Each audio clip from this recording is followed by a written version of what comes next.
घट गई, मिट्टी जल को धारित भी नहीं कर पा रही है, सोख पानी बरस के निकल जाए और फिर से सींचने लायक हो जाता है, वो करने लायक हो जाता है, क्योंकि नीचे तक पानी जा ही नहीं पाता। इसी कारण से 7 दिन में पलेवा देने के बाद आज जोतने लायक हो जाता है। यदि इसी क्रम से हम आगे बढ़ते रहे तो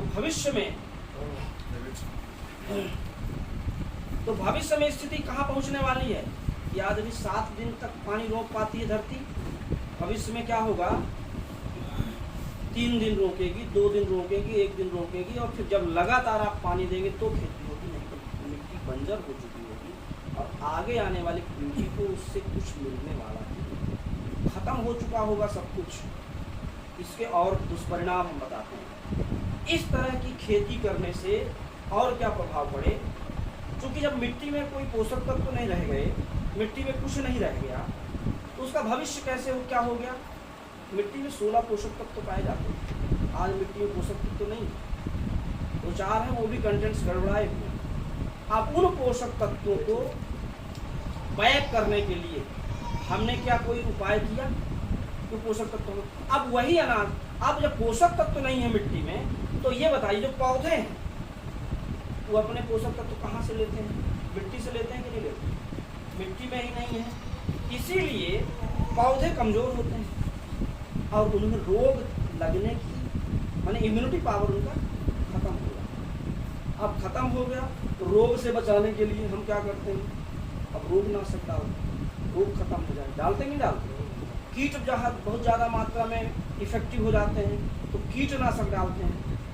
अब इनका प्रभाव किस पर? उन पौधों पर जाता है। हम ऊपर से डालते हैं तो उन पौधों पर जाता है, उन पौधों से जो अनाज पैदा होता है उन पर उसका इफेक्ट होता है, उससे जो भूसा पैदा होता है उन पर वो इफेक्ट होता है, उन्हीं मवेशियों का निकाला हुआ दूध हम खाते हैं, उन्हीं उसी अनाज को पैदा किए अनाज को हम स्वयं खाते हैं। अब बताइए यदि इस तरह से है तो 17 साल के एक बच्चे को हार्ट अटैक होना तो होगा, हम नहीं बचा सकते। हम बचा कहाँ से सकते हैं?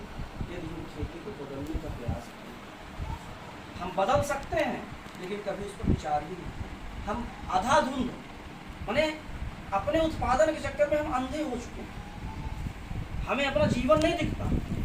तो उस विषय पर भी हम उसके, ये समस्या है कि नहीं बताइए? हम उस विषय पर भी, उसके निदान पर भी चर्चा करेंगे। ये हम समस्या की बात कर रहे हैं।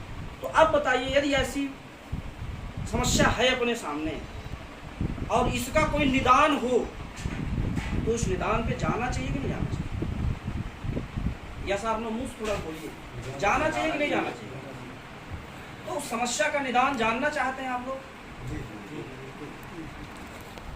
तो देखिए हर चीज पर रिसर्च होता है। तो एक बड़ा कारण हो गया कि खेती यदि इसी तरह की रही, तो एक उदाहरण है पंजाब में इसी तरह से भयंकर पैमाने पर